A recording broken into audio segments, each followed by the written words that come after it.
نن د وزیر اعلی خیبر پختونخوا محمود خان په خپل کلي مټه چوک کې په زرعي ځمکو د سیکشن 4 د دپې د لګېدو په ضد په زرونو زمیندارانو او عام ولس لویه احتجاجي مظاهره کړې ده. د مظاهرتیانو وینا وه چې ایکسپریس وی دې د دریاب یعنې د سیند په غاړه جوړ کړی شي. دوی ویل چې زرعي ځمکې او قیمتي باغونه د دې تباهۍ نه دې بچ کړی شي.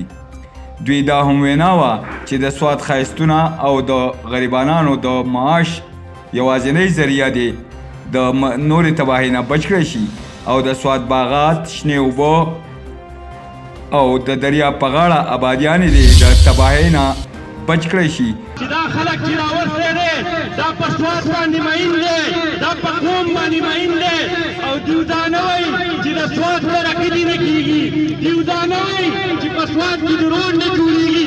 دا خلک دپاره دې راوتی دی چې موټروې جوړ کړه خو زما قتلیام مه کوه، موټروې جوړ کړه خو زما د بچو د خولې نه دې ډک مراشو کوه او دا موټروې د دې دلیل رنګونه واخله او سایډ ته یې ویسه د سیند په غاړه جوړ کړه. د دوی دا پراپیګنډه کوي وایي دا احتجاجونه چې دي دا د موټروې خلاف روان دي.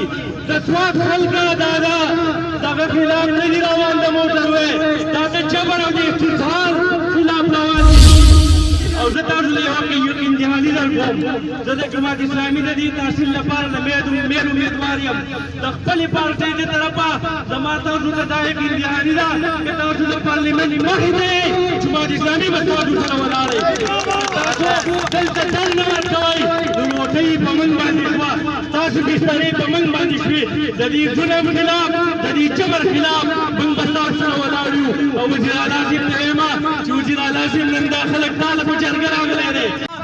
ته د دې سواد یې، تا ته د دې سواد حالات ټول معلوم دي.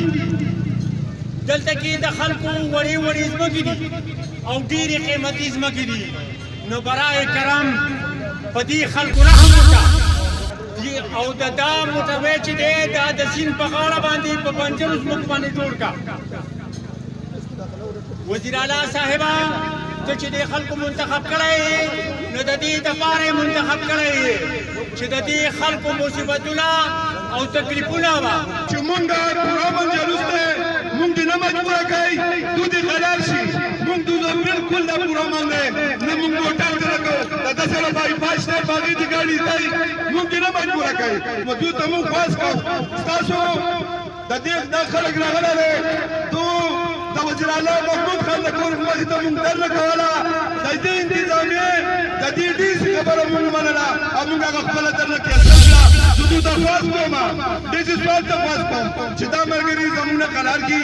مونږ دا زموږ حق دی احتجاج، مونږ به احتجاج ونه کوو. دوی دا وویل چې زموږ د وزیر اعلی او د صوبایي او د مرکزي حکومت نه مطالبه ده چې ایکسپریس وی چوک کې د علاقې د تعمیر او د ترقۍ یو اهم پیشرفت دی، خو دا دی د خلکو د ولس د اراضۍ په ځای د دوی د سیند په غاړه بوتلی شي چې د غریبانانو ځمکې، کورونه، باغونه او جایدادونه بچ کړي.